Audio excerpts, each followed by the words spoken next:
బండెక్కితే నెత్తికి helmet, car ఎక్కితే seat belt పక్క పెట్టాల్సిందే. గట్లనే టక్కర్లైనప్పుడు పెద్ద డేంజర్కి వెళ్ళి బయటపడాలంటే గీ రూల్ ఫాలో కావాల్సిందే ఎవరైనా.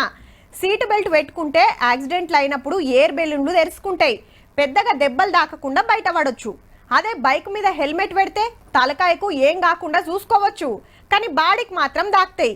గది తప్పియాలనే గీ ఉపాయం చేసిండ్రు మళ్ళా.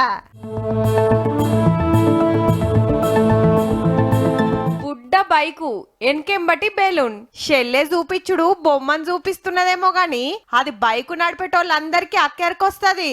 హౌ బండ్లు నడిపేటోళ్ళు కింద పడితే దెబ్బలు దాకకుండా కార్ల లెక్కనే ఎయిర్ బ్యాగులు తెరుచుకునే ఇకమతి కనుక్కున్నది షెల్లెమ్మ. అంటే అనుకోకుండా బండి మీదకెళ్ళి కింద పడితేనో బండికి టక్కర్ అయితేనో ఈ ఎయిర్ బెలూన్ ఓపెన్ అయ్యి నడిపేటోళ్ళ పానం కాపాడుతుంది అన్నట్టు.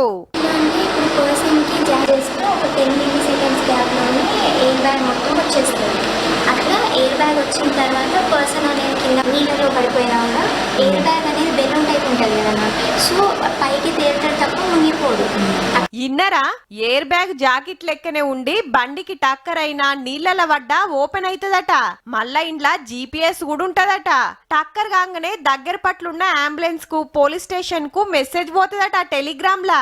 షెల్ల పేరు శ్రీచందన, కరీంనగర్ జిల్లా ఓ ఇంజనీరింగ్ కాలేజ్ లా బీటెక్ 4th ఇయర్ చదువుతున్నది. మరి గిట్లా చెయ్యాలనే ఆలోచన ఎందుకొచ్చిందంటే, మా డాడీకి యాక్సిడెంట్ అయిన దాన్ని బట్టి చూస్తే హెల్మెట్ మాత్రమే కవర్ చేస్తుంది కానీ ఫుల్ బాడీ కవర్ ఉండదు. షెల్లోళ్ళ నాయనకు అప్పట్ల టక్కరై షాన్నే దెబ్బలు దాకినాయట.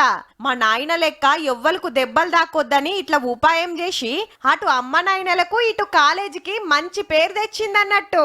వీళ్ళకు సహకరించిన టీచర్స్ కానీ అందరికీ ధన్యవాదాలు సార్. ప్రాజెక్ట్ చేసేందుకు మాకు అంతే సంతోషంగా ఉన్నాం సార్. మాకు దీనివల్ల కూడా గవర్నమెంట్ నుంచి పాపకు 12 లక్షలు గ్రాండ్ గా మాకు. మన సిరిచందన అప్రోచ్ అయిన విధానం, తను ఇంప్లిమెంట్ చేసిన విధానం మనకి ఒక కొత్త అచీవ్మెంట్ గా, కొత్త ఇన్నోవేటింగ్ గా ఇట్లా తయారు చేసి చూపియనీకే 3000 ఖర్చు వచ్చిందట. గాని షెల్లె పనితనం మెచ్చి సెంటర్ సర్కార్ వాళ్ళు సపరేట్ గా కోచింగ్ ఇప్పిస్తామని చెప్పి 12 లక్షల రూపాయలు గ్రాంట్ కింద విడుదల చేసిండ్రట.